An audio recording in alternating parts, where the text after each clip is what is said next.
Japanese aggression in the Pacific started years before their attack on Pearl Harbor on December 7, 1941. Imperial Japan had invaded China 4 years earlier, and, dreaming of world conquest, their warlords had even drawn up plans to conquer Europe. When Hitler's armies began their blitzkriegs, the Japanese conveniently became Germany's ally and turned their attention to making the Pacific Ocean a Japanese lake.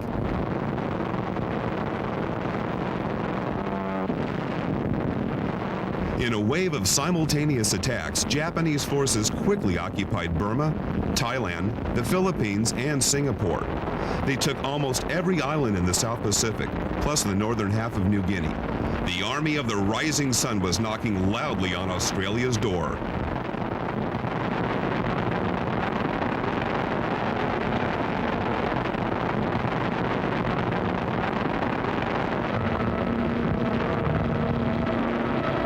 In early May 1942, protected by the best pilots in the Imperial Navy Air Force, a Japanese flotilla steamed toward southern New Guinea to secure the last stepping stone to the land down under. An American fleet intercepted them on the Coral Sea. A historic battle between aircraft carrier fleets ensued. For the first time since naval warfare began, two navies fought an engagement without surface ships ever exchanging a single shot. Even though the Americans lost more tonnage, they turned back the Japanese and bought precious breathing time.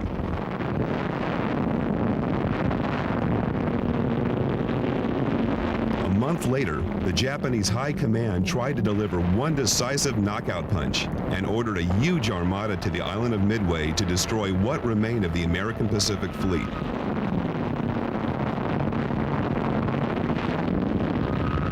The engagement lasted 3 days, and once again, not one ship fired on another. Although Japanese planes greatly outnumbered ours, we were able to blunt their attacks. Our dive bombers decimated the Imperial fleet by sinking 4 carriers.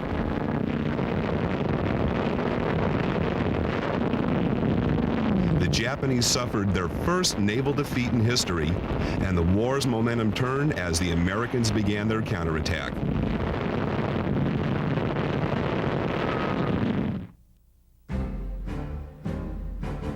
10,000 United States Marines landed on Guadalcanal that same August.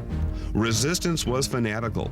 Nearly 25,000 Japanese died defending the island, while we lost fewer than 2,000 men.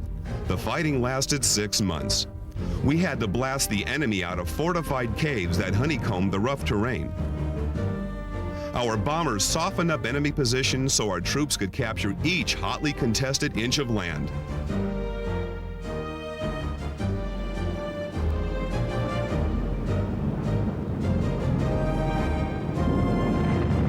Unlike the war in Europe, our bombers could operate in relative safety thanks to our heroic fighter planes who cleared the sky of enemy interceptors. But commanders like the flamboyant Major General Claire Chenot argued that the most effective use of bombers would be to cripple the Japanese with massive attacks on manufacturing and supply centers. He pointed out that because of relatively short distances to enemy targets, our fighter planes could provide continual air protection for our bombers. Raids by B-24 Liberators began to shatter military installations deep in Burma and China.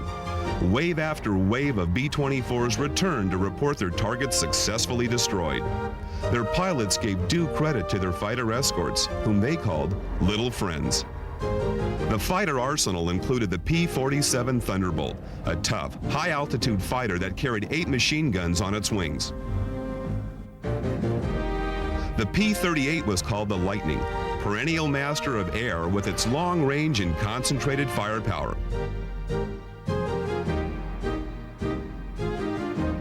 And this is the nearly invincible Mustang, the P-51, the world's fastest propeller plane.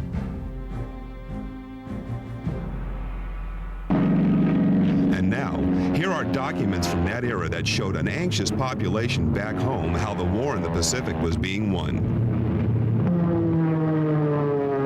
Air offensive, South Pacific.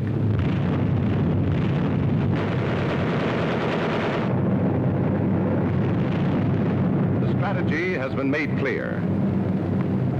Islands are airdromes, strong points from which our air power can fan out to sever enemy lines. The Japs know this only too well. Even Domain News Service has stated, whenever the enemies build an air base on an island, our communications and supply with other islands become difficult. Ever polite, the Japs didn't care to say how difficult. Over 100,000 Japs in bases scattered from the marshes to the jungles of New Guinea have been cut off, with no chance of being supplied or evacuated. Once strong military arms, they are now paralyzed, amputated, useless. Our tactics have changed since those desperate, bloody beachhead days at Buna and Guadalcanal, when we spent men, resources, and time trying to take every island by direct assault.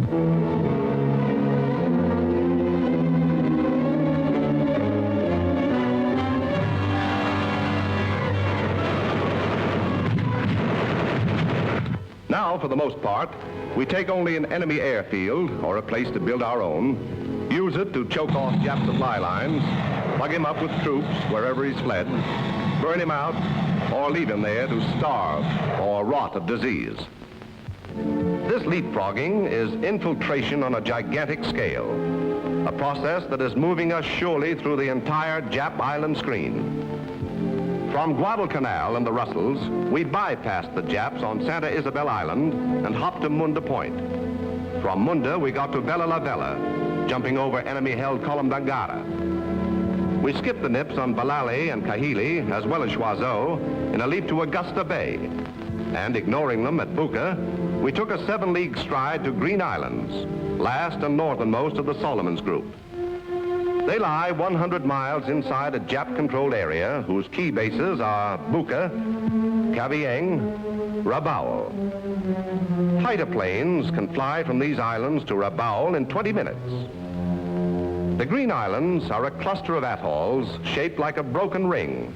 The main one, Nissen, is 8 miles long, averages 800 yards in width. It is cliffed around its entire outer rim with bluffs rising 60 to 100 feet behind fringing coral reefs. On the inner side, it slopes to the lagoon and good landing beaches. Terrain is relatively flat. Maximum height is 197 feet. There are 2 coconut plantations. Except for these planted areas, the island is heavily wooded. Though of strategic importance, the Japs had built no permanent installations here. They had employed the islands principally as a barge staging base between Buka, Bougainville, and the Bismarcks.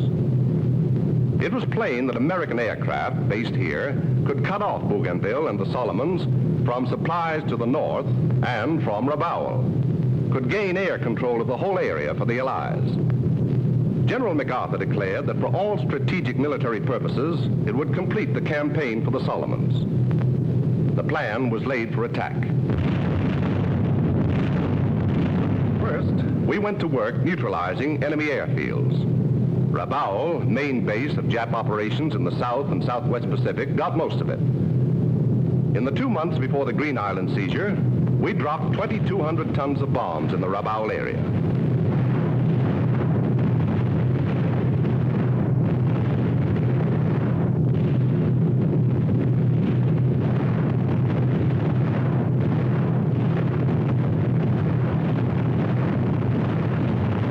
Japs fought back bitterly, but our knockdown blows were reducing their airfields to gray rubble. Painstakingly, they repaired them. They couldn't replace the 790 planes they lost, but by shuttling aircraft from one airdrome to another, they made the most effective use of what they had. However, as new planes were spotted, our pinpoint bombs canceled them out or kept them earthbound. By February 11th, we virtually controlled the air above Rabaul. Its principal airfield was so knocked out, they couldn't even launch reprisals against our bases on Bougainville. Couldn't attack our destroyer forces that thrust boldly into Bismarckian waters to shell Cavite and Rabaul. Our fighters began probing our next objective. No air opposition was met. The time was now. Dawn, February 15th, a task force stands off the Green Islands. Units composed largely of New Zealand infantrymen have already slipped ashore to scout the terrain. And now, signals are exchanged.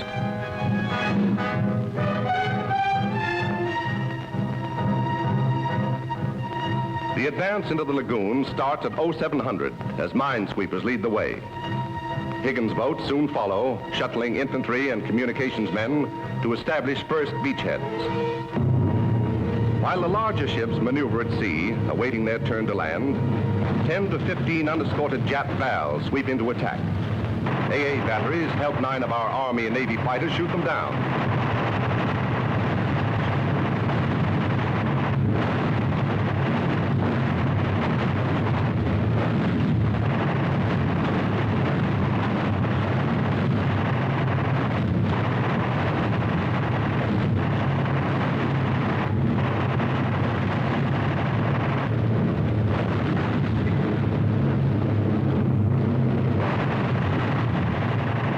6 crash into the sea.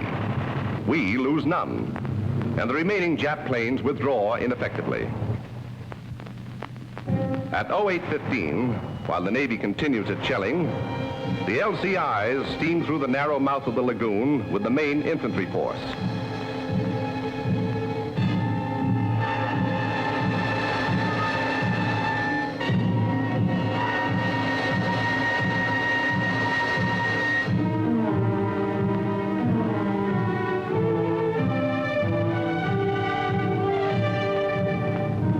At 0845, the LSTs move into the lagoon. 47 Navy bombers are aloft to cover the landings and assist against possible counterattack, but they are not called. On the way in, enemy shore positions are fired with 40mm and 3-inch guns. Landing sites are Peconian Plantation on the west side and Tangalan Plantation on the east side.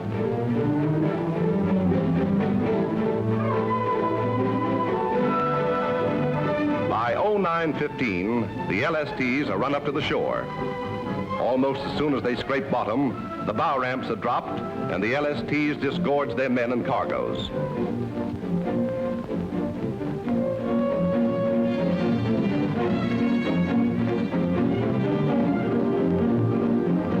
More than 70 Japs are known to be on the atoll, and the dense undergrowth offers perfect concealment. This could be costly, for often under such conditions, the only way to locate a hidden enemy is to receive his fire. These men know this, but it doesn't delay their business of hacking an airbase out of an island jungle. Work gets underway, while ammunition is carried ashore and the New Zealand troops start combing for Japs. At 0945, 3/4 of an hour after the landing, surveyors are marking off a fighter strip. By 10:02, a local perimeter is established, while P-39s and 40s and Navy Hellcats and Corsairs skim the treetops to spot and strafe Jap installations.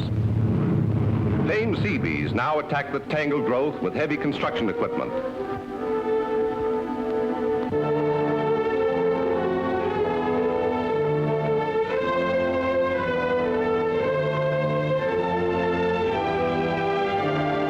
Bulldozers smash ahead in the first drive to clear an area for the runways. Immense hardwood trees, teak, mahogany, rosewood, often block the way. Then bulldozers are not only useless, but even damaged. The solution is dynamite. Tough-grained big ones like this teak sometimes take as many as 60 sticks. $5,000 of lumber crashes to earth, and one more obstacle is removed from what will be a fighter strip. Meanwhile, SBDs patrol all sectors, and for the next 2 days, 32 bombers will be constantly aloft, covering the area. With the first phase of the landing thus secured, the main unloading continues. By nightfall of this first day, Seabees will have smashed landing ramps out of the steep coral banks, will have put 2,500 tons of material ashore. They will have built 4 miles of roads for travel of all vehicles, from jeeps to 37-ton steam shovels. And work of another sort continues as Anzac patrols start systematic searches to track down and liquidate the Japs.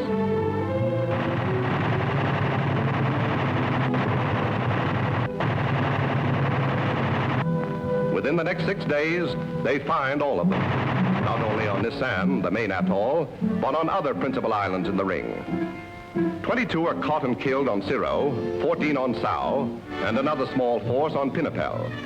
But most of them are driven toward the south end of Nisan by a pincers movement down the east and west side of the island. These make a feeble stand at the mission, where we later find large stores of food, arms, and ammunition.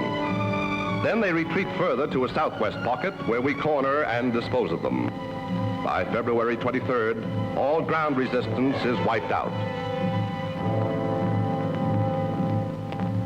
While this is going on, back at the original staging area, Russell Islands, a second contingent prepares to move up. LSTs line the shore again, this time receiving all the additional equipment necessary to complete and operate the newly won base. Vital to this is the establishment of an Army Airways communication system.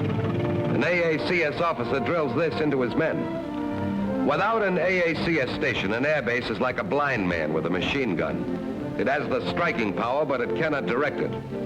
Already less than 20,000 men have laced the globe with 1,000 AACS stations. This time, it's up to these few men, the 12th detachment of the 20th AACS, to stretch a standard system of orderly flight procedure to new zones.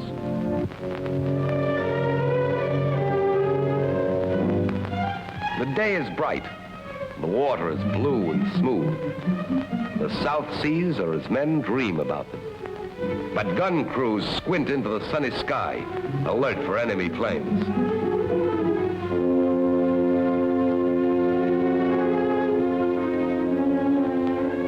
For 3 days, the LSTs parade their tethered barrage balloons up the Solomon Slot, unmolested. And without incident, they arrive at what is now American shore, 6 days after the first invading force. The strip has been cleared of jungle, the island just about cleared of Japs.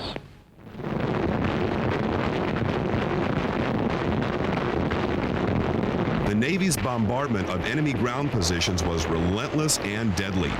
Our flyboys decided the best way to keep Japanese planes away was through a series of surprise strikes on their bases, like the one you're about to witness.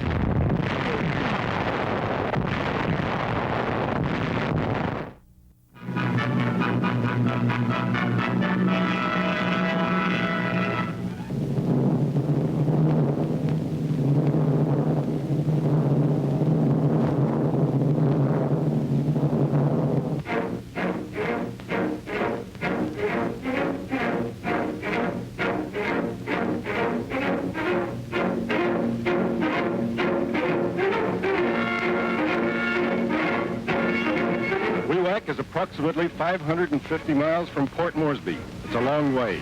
Too long for medium bombers and the fighter escort they require. At least the Japs think so, because for a long time it has been hit only by heavy bombers and always at night. The sons of heaven are resting easy. On a certain day in August, the 8th Photo Squadron brings in some astonishing reconnaissance pictures. This is the town of Wewak. This is Wewak Strip.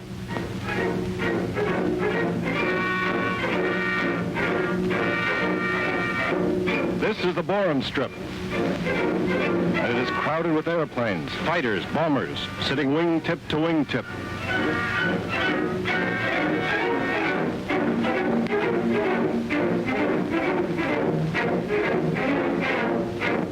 It's the same at Dagua, 200, perhaps 250 airplanes in all.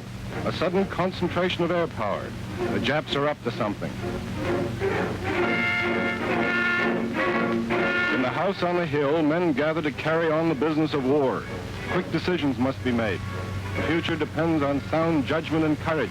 General Whitehead, commanding General Advanced Echelon 5th Air Force, consults with his staff. He says to them, this is the opening battle for air supremacy in central New Guinea, and the idea is to get there first. It is still dark when the pilots are briefed. The heavy bombers have not yet returned from a preliminary night strike at Wewak. Bombs are loaded.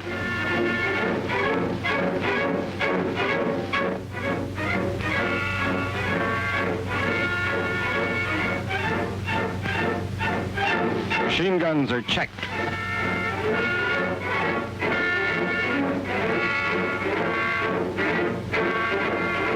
Trucks take the pilots and crews to their airplanes. The same old routine, except that this time it has a new and historic significance. Pilots and crews consider this new adventure. They have a long ride ahead. Colonel D.P. Hall leads the 3rd Attack Group. Pilots are ready, waiting. The ground crews have done their jobs. Now it's up to them.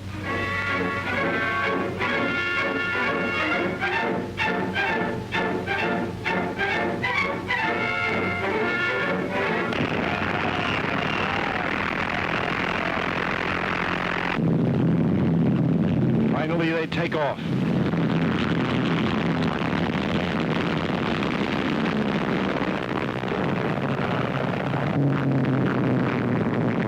This is the road to Wewak, and these are the travelers. Mitchell medium bombers. That's right, mediums. The unexpected is about to happen. Courage born of sound judgment dares to use the weapon of surprise. Wewak is to be bombed and strafed by medium bombers. How will they get there? Let's just call it a secret weapon.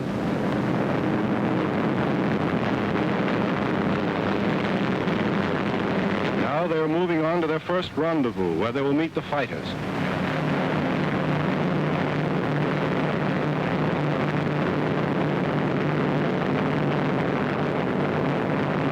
There they come.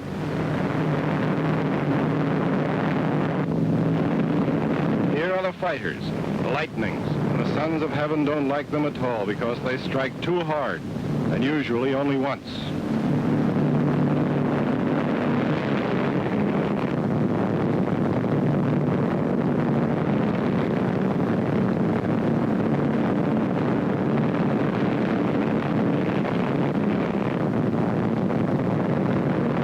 They have met now, and together they move on inexorably to their second rendezvous, Wewak. They fly at about 12,000 feet, hiding under a cover of clouds. About 15 miles from Wewak, they drop down to treetop level, picking up speed. Now they're close to the target. The 3rd Attack Group leads the way in. They climb over a small ridge, and there before them are the strips of Wewak.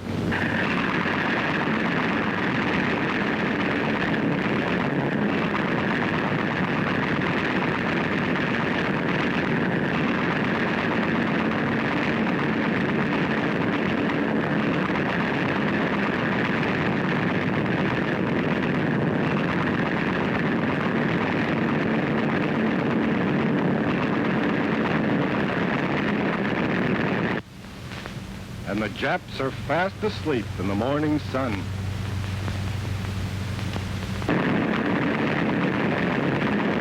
Fighters keep constant watch.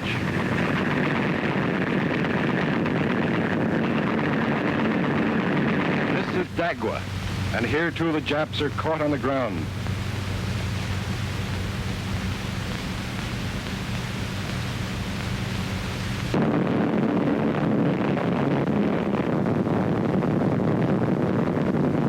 Matter of seconds, and the strips of Wewak at Borum are covered with a pall of black smoke rising in columns above 1,500 feet.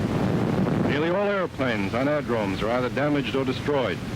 Inadequately dispersed airplanes have been bombed and strafed, causing tremendous explosions and a sheet of flame 100 feet in the air. At least 7 large fires. And again, nearly all airplanes believed either destroyed or damaged.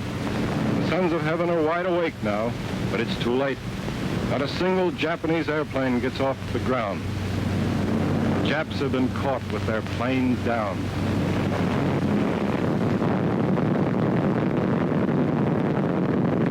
And so the road back. It's a long way, 1,100 miles round trip, as far as a mission from England to Western Germany or from Africa to northern Italy. But the weather is clear, ceiling and visibility unlimited, particularly over the target.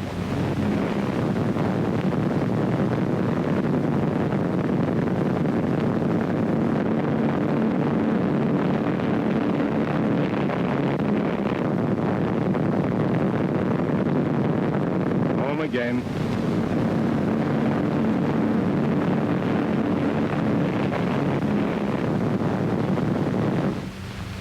Colonel Hall is justifiably proud of the 3rd Attack Group. The ever-present Red Cross provides something to eat and a cold drink. Flyers are always hungry.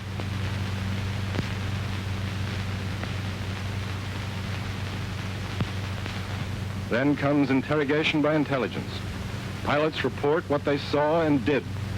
All agree that enemy personnel seem to have been taken completely by surprise and that no enemy airplanes were airborne.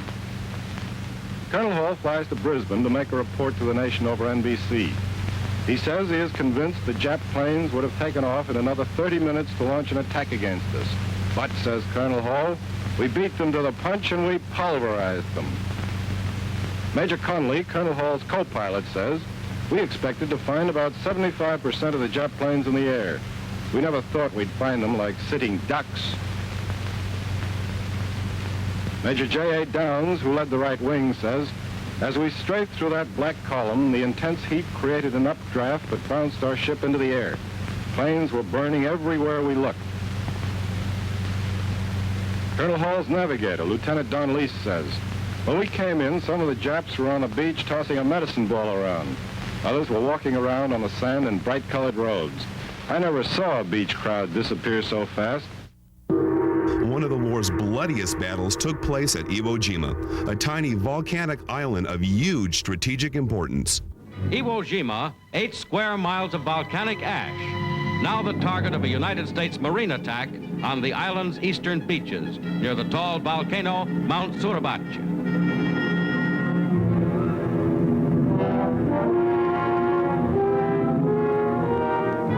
Warships of the massive American Fifth Fleet gather off Iwo.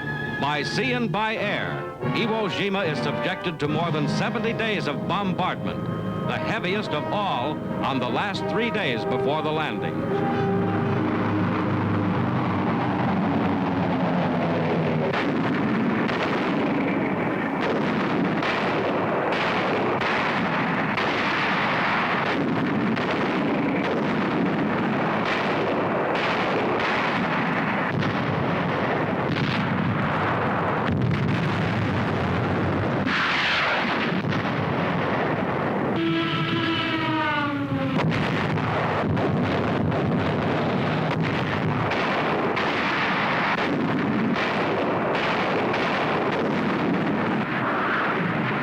Navy rockets.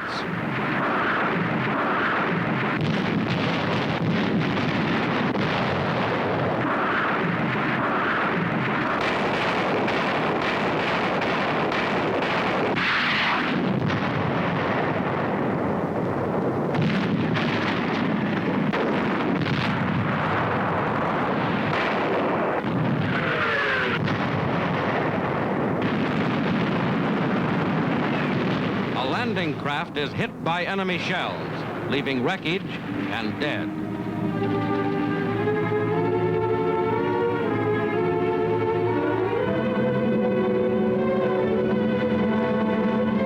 In the carrier-based assaults, there are casualties too.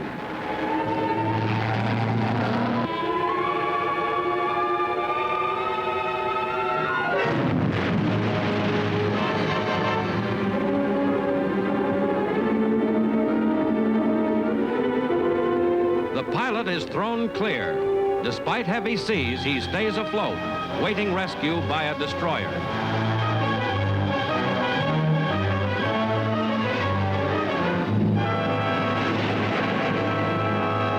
Back to the carrier by Breech's Boy. Navy and Marine Corps combat cameramen risked their lives to make these pictures of Iwo Jima. Some were killed.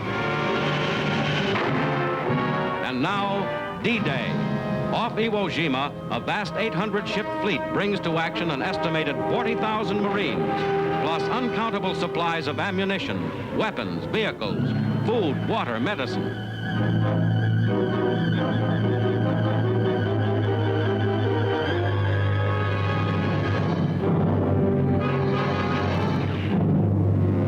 Planes lay smoke screens. The moment of assault draws near.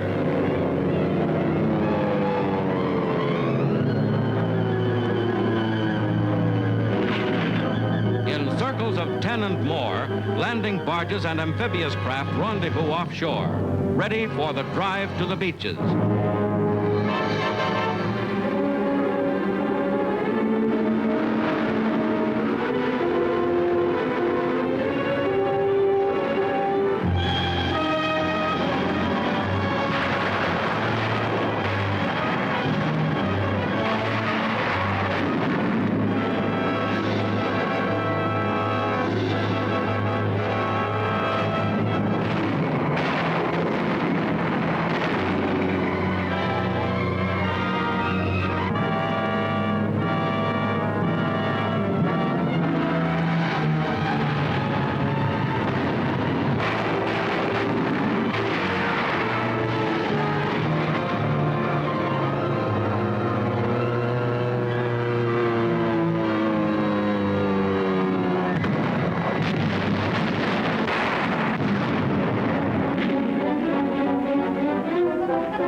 keep coming despite cruel losses to seize an initial foothold on the shifting black volcanic ash of the beach.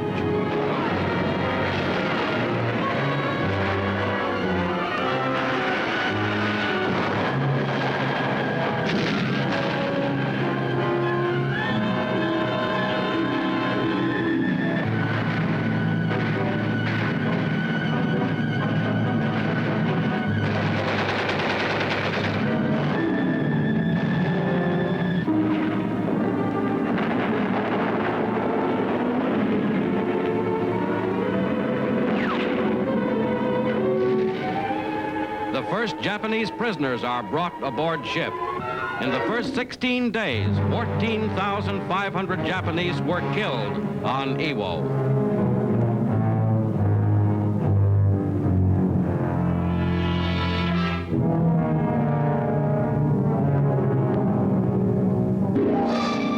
Marines move up from the beach, facing the newest and best enemy weapons in the bloodiest fight in Marine Corps history. Scores of bomb-proof pillboxes overlook the beach. There was no choice but to storm them one by one. You are inside a Marine tank, approaching Motoyama Airfield number 1, first invasion objective, under heavy mortar fire.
Backing up their comrades come Marines of the 3rd Marine Division.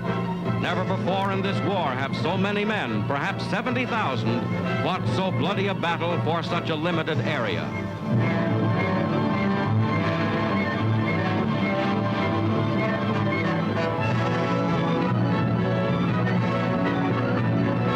The battle for Motoyama Airfield continues.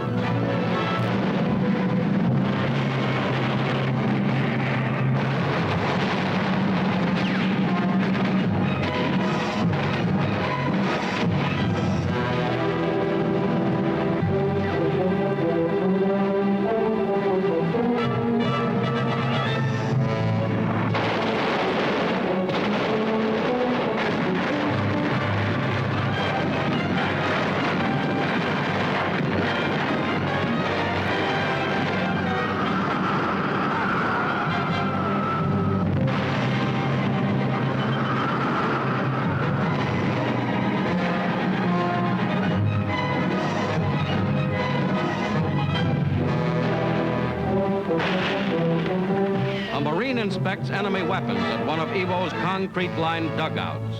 Some were 300 feet deep, some a mile long underground. The airfield is taken and the advance grinds on. Japanese are caught in the open.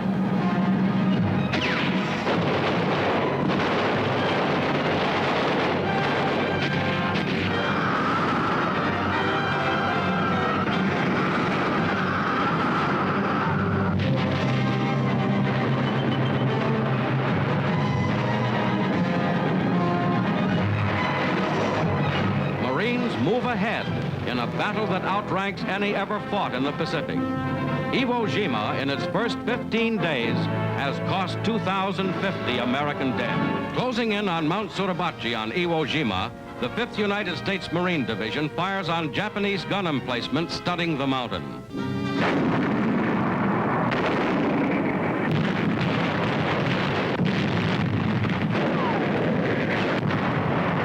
From From Suribachi's 500-foot elevation, enemy mortars hold the entire island in range.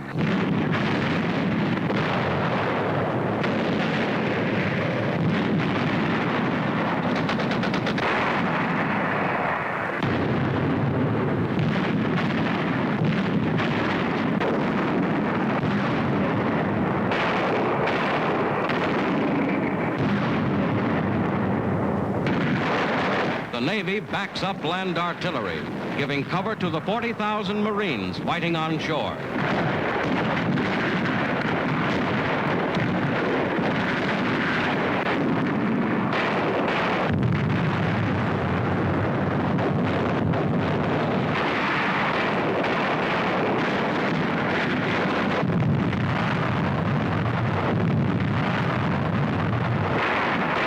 Slowly, the Marines push forward up Mount Suribachi.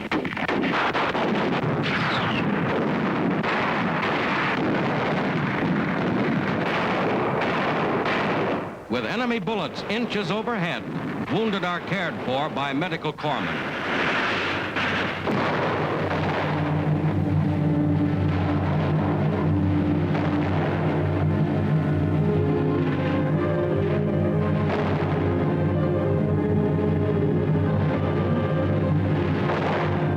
Iwo Jima has proven the toughest, bloodiest battle the Marines have ever fought. To win this tiny 8-square-mile area, 4,000 of them have died, and 20,000 Japanese.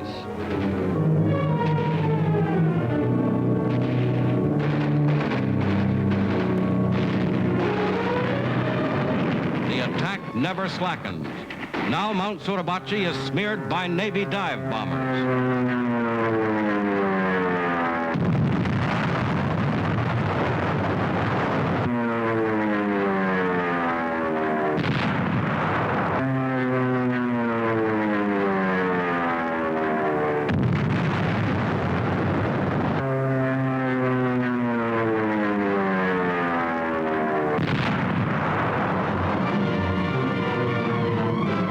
The Marines advance.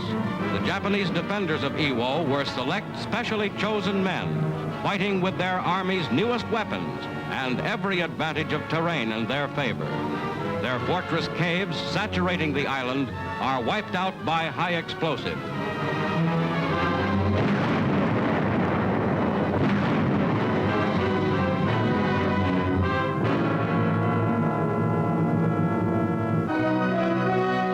Iwo Jima is conquered. Only isolated snipers remain. Its airstrips are already in use by American superfortresses. Atop Mount Suribachi, this flag is 625 miles from Tokyo. Our fleet moved closer to Japan, only a few hundred miles away. Yes, mighty close, especially for a modern bomber with a job to do. About an hour's run from any number of Jap airfields. But here we were, closer than any fleet in history to a major land-based air power. At Midway, in the Coral Sea, even in the Marianas, distance had been against the Japanese Air Force. But now, as our fleet sailed against the enemy inner islands, the range was easy for any Jap plane that could fly. There were those who said no fleet could risk it, but the stakes were high. With Okinawa in our hands, we could control the China coast, send swarms of planes to smother Japan.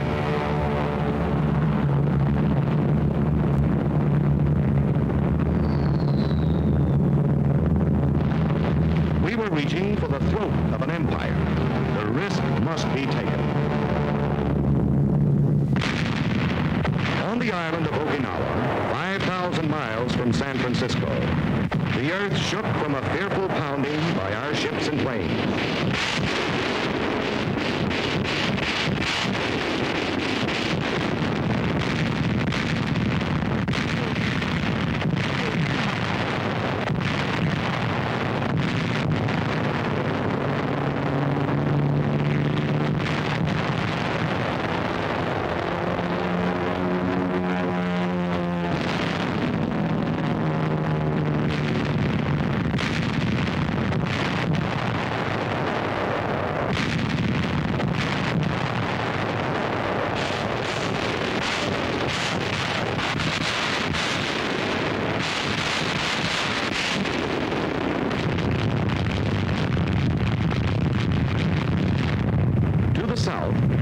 British allies were hurling their naval might at the bypassed fortress of Formosa. They were raking Sakashima with shell and bomb. England's greatest battleships and newest carriers were there, screening us on the south, paying off with pleasure an old debt to Nippon.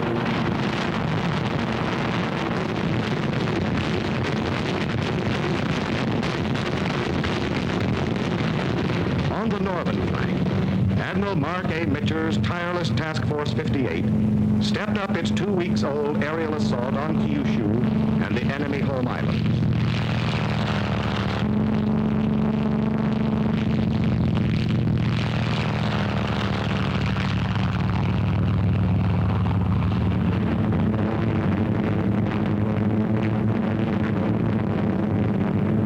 It was the 4th of July in reverse on Japanese shipping, harbors, airfields, factories.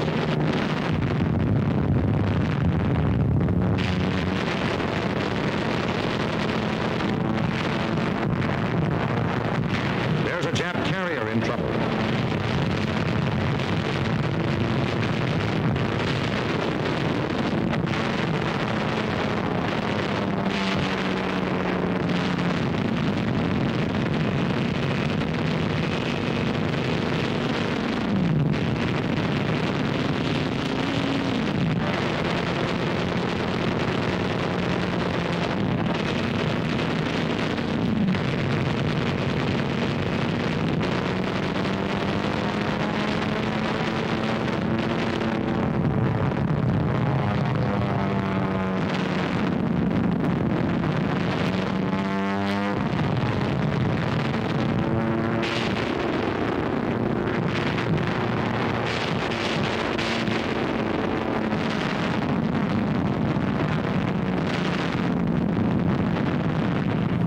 Men of the Navy, 400,000 men, called it Love Day. Elsewhere in the world, it was Easter Sunday, 1945. At 8:30 that morning, the Marines and the Army went in.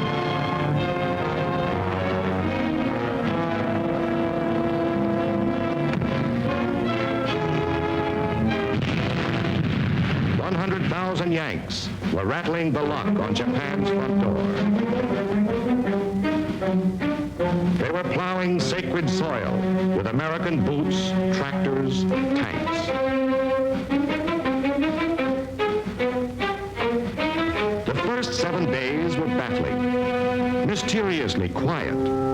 Ashore, Army and Marines pushed steadily forward, looking for an enemy which had vanished. On the 1,400 ships supporting the invasion, men waited at their battle stations and waited. We knew the blow would come, but how and when?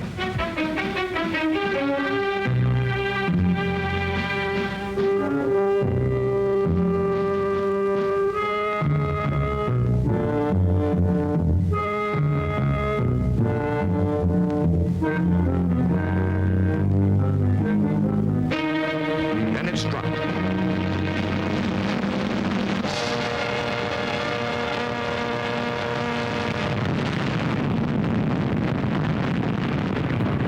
They call it kamikaze, meaning the divine tempest. We call them suicide planes, manned by pilots wearing the ceremonial red sash of the kamikaze corps. They specialize in one-way trips. Their destination, the deck or hull of any American ship onto which plane, bombs, burning gasoline, and red-sashed pilot can crash.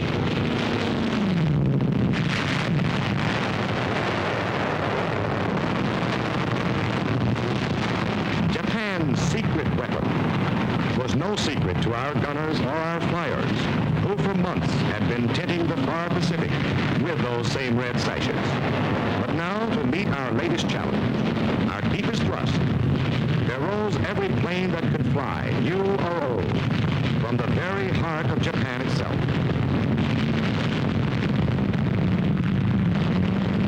"16-year-olds, still in aviation schools, were given their wings, a sash, and a mission. It was a maniacal, all-out effort to smash our sea power, isolate our troops on Okinawa. It was desperation.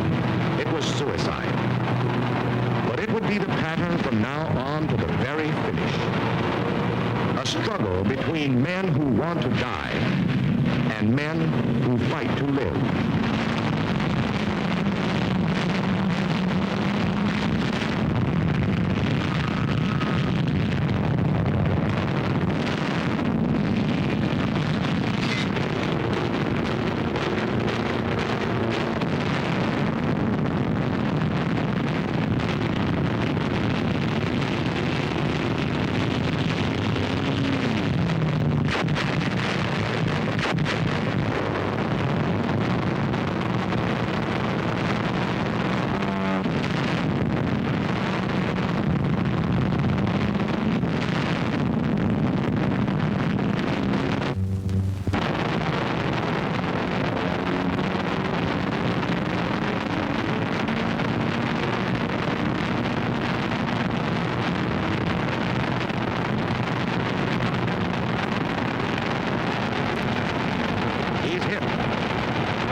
Land-based planes streaked low over the sea in our carrier.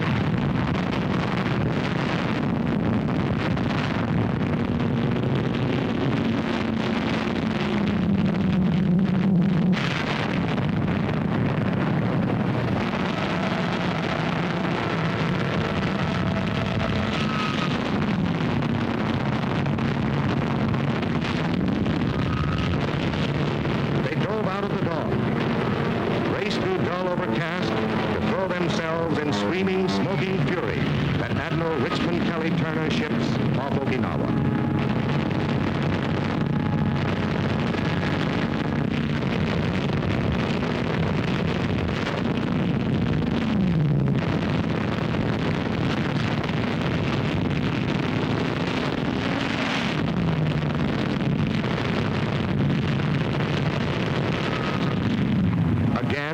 The old battleships were there, and new ships of the line.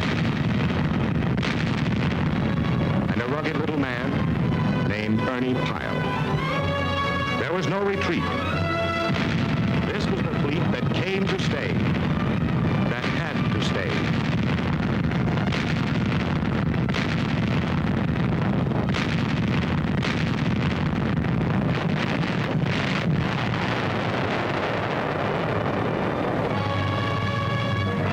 To stay because the men that the Navy landed needed tons of steel from Navy guns. Even as we beat off fresh waves of Jap planes overhead, the big guns of the fleet smashed enemy strongholds miles away.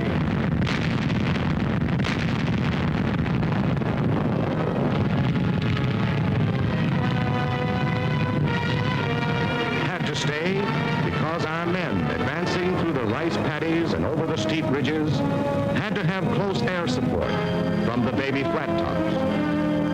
In the air control room aboard the command ship, strike upon strike was ordered.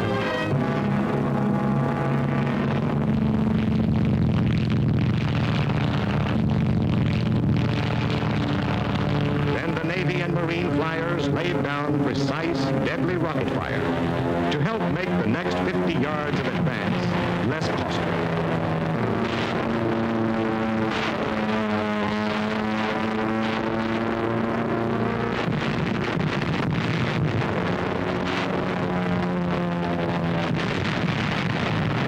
This was the fleet that had to stay because always the stream of supplies to those troops must be steady and huge. A bridge of ships was thrown across the Pacific to bring our men more food, more medicine, more ammunition.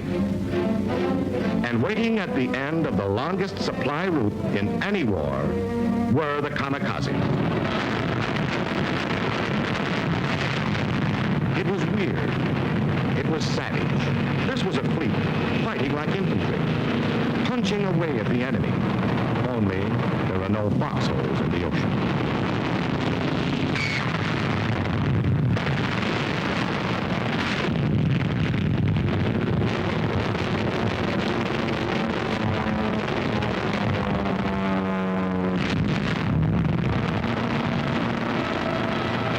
March 18th to the 21st, 556 Japanese planes destroyed.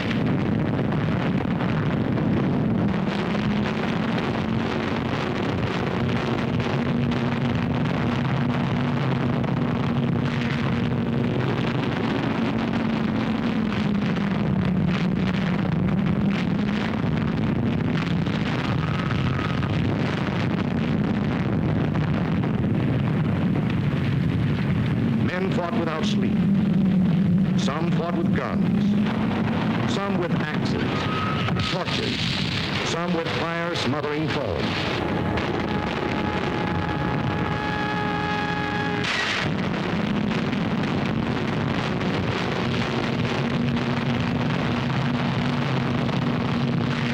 It was mix and fight at the same time.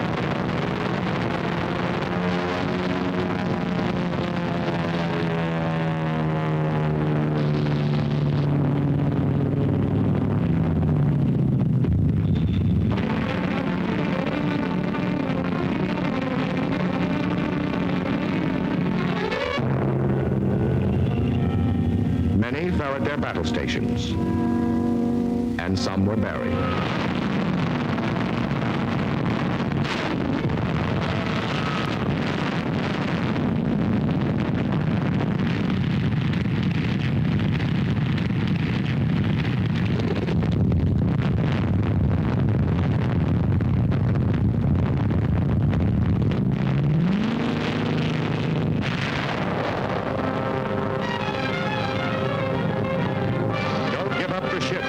Became more than a schoolbook legend. It became a fact of life.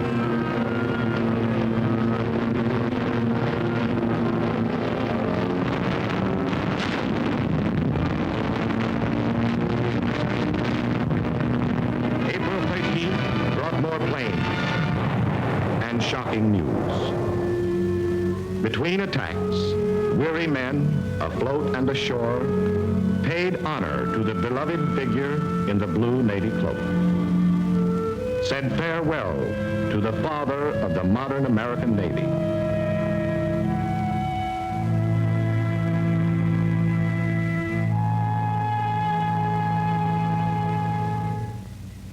Then they turned and met the next assault. During 3 fabulous months, thousands of aircraft were hurled against our ships. But only 10% ever slipped through our air patrol. Yet the siege by air went on. The Japanese beast still spat zeros. April 6th, 277 enemy planes shot down. April 12th, 100 planes. May 3rd, 97.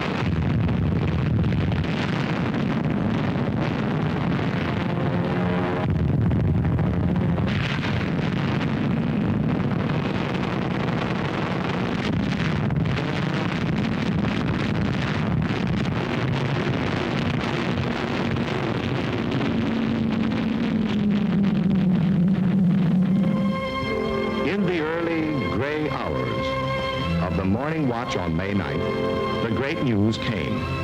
VE Day in Europe. It came first to the lookouts, to the men who stand guard while the others sleep. Men were glad and grateful.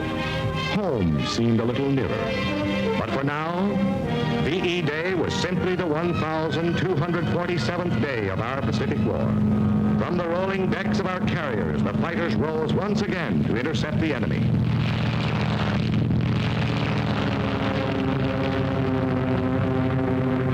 On the cruisers and destroyers and battleships, our heavy batteries once more leveled against the Jap-studded hills of Okinawa. The barking 20s and 40s sent streams of fiery lead into the world's last alien sky. May 12th, 164 Jap aircraft down. June 3rd, 45. June 6th, 67. June 8th, 30.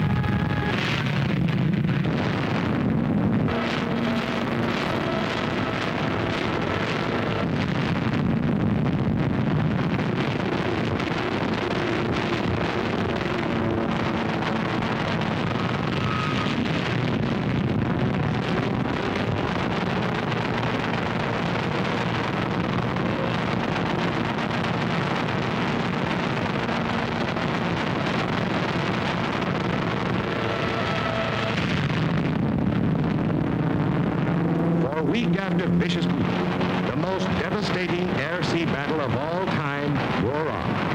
The Japanese paid with their Air Force, with their newest ships, 4,232 planes.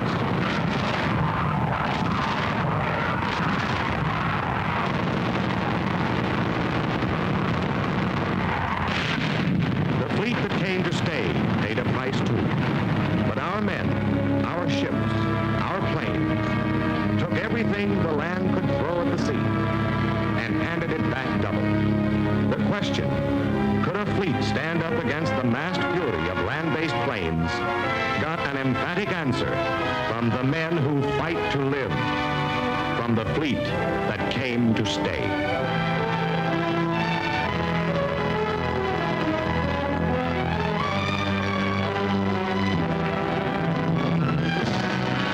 After 3.5 years of intensive fighting, a powerful new weapon brought the war to a halt in a matter of weeks.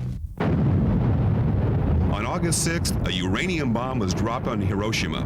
On August 9th, a plutonium bomb decimated Nagasaki. Emperor Hirohito himself decided his people should suffer no longer.